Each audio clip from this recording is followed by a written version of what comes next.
Bismillahirrahmanirrahim. Assalamu alaikum everyone. First of all, thank you so much for joining my YouTube channel. ماہ رمضان کا مہینہ ہم مسلمانوں کے لیے بہت مقدس اور خاص مہینہ ہے، اور آج کی یہ ویڈیو میری ماہ رمضان کے متعلق ہے۔ یا ایھا الذین آمنوا کتب علیکم الصیام کما کتب علی الذین من قبلکم لعلکم تتقون۔ اے ایمان والو، تم پر روزے فرض کیے گئے ہیں جس طرح تم سے پہلے لوگوں پر فرض کیے گئے تھے، تاکہ تمہارے اندر تقوی پیدا ہو۔ ماہ رمضان کا مہینہ مسلمانوں کے لیے بہت مقدس اور خاص مہینہ ہے۔ اس مہینے میں رمضان کے روزے، جو اسلام کا چوتھا رکن ہے، مسلمانوں کے اوپر فرض کیے گئے ہیں، اور مسلمان اس مہینے میں پورے ماہ روزہ رکھتے ہیں، نماز پڑھتے ہیں، قرآن پاک کی تلاوت کرتے ہیں اور اللہ کی خوشنودی حاصل کرنے کی پوری کوشش کرتے ہیں۔ ماہ رمضان کیا ہے؟ رمضان عربی زبان کا لفظ ہے جس کی جمع رمضانات، ارمضہ یا رماضین آتی ہے۔ یہ ہجری تقویم کا 9واں مہینہ ہے جو شعبان کے بعد آتا ہے۔ مسلمانوں کے نزدیک یہ مہینہ دیگر ہجری مہینوں کی بنسبت بہت خصوصیت، مقام و مرتبہ والا سمجھا جاتا ہے۔ اس مہینے میں اسلام کا ایک اہم رکن روزہ رکھا جاتا ہے۔ روزہ کے دنوں میں فجر سے لے کر غروب آفتاب تک کھانا پینا منع ہوتا ہے، اور یہ مسلمان کا دینی فریضہ ہے۔ اس کی تقریبات میں اجتماعی افطاریاں ہوتی ہیں، اجتماعی نمازیں ادا کی جاتی ہیں۔ اس رمضان کے مہینے کی خاص بات ہے کہ ہم اس میں روزہ رکھتے ہیں، زکوٰۃ صدقہ دیتے ہیں، قیام اللیل راتوں کو عبادت کرتے ہیں، شب قدر کے ایام تلاش کرتے ہیں، رمضان کے آخری عشرے کی طاق راتوں میں تلاوت قرآن زیادہ سے زیادہ کرتے ہیں، اور تمام برے افعال سے رکنے اور عاجزی اختیار کرنے کی پوری کوشش کرتے ہیں۔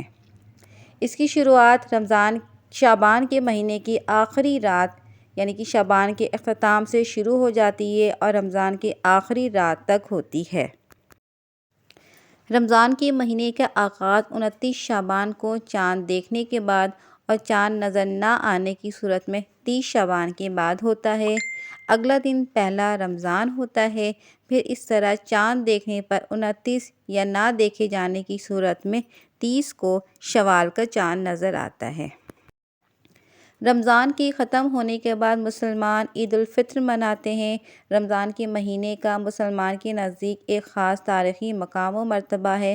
ان کا ماننا ہے کہ قرآن مجید لوح محفوظ سے آسمان دنیا پر اسی مہینہ کی شب قدر میں نازل ہوا ہے۔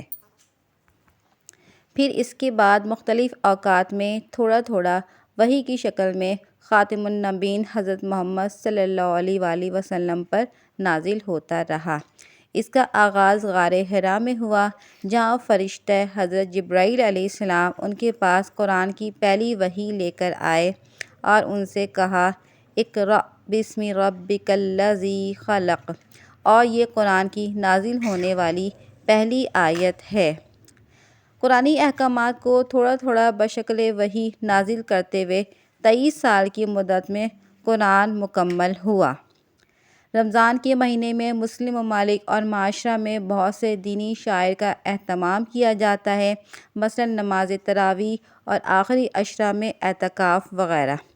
اس طرح بہت سے اعمال و رسوم بھی ادا کیے جاتے ہیں، جیسے افطار کے دسترخوان کا اہتمام اور دوسروں کو افطار کی دعوت وغیرہ۔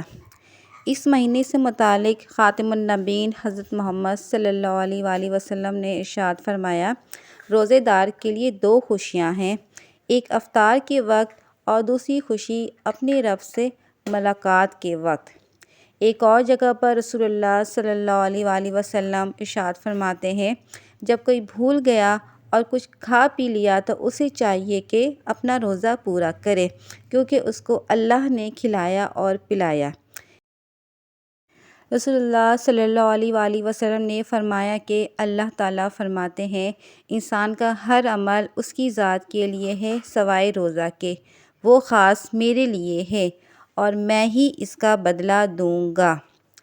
اس ماہ مبارک میں ہمیں زیادہ سے زیادہ اللہ کا ذکر کرنا ہے، حمد و ثنا کرنا ہے، اور توبہ استغفار زیادہ سے زیادہ ہم کریں گے، اور انشاءاللہ تعالی جہنم سے نجات پانے والوں میں شامل ہو جائیں گے۔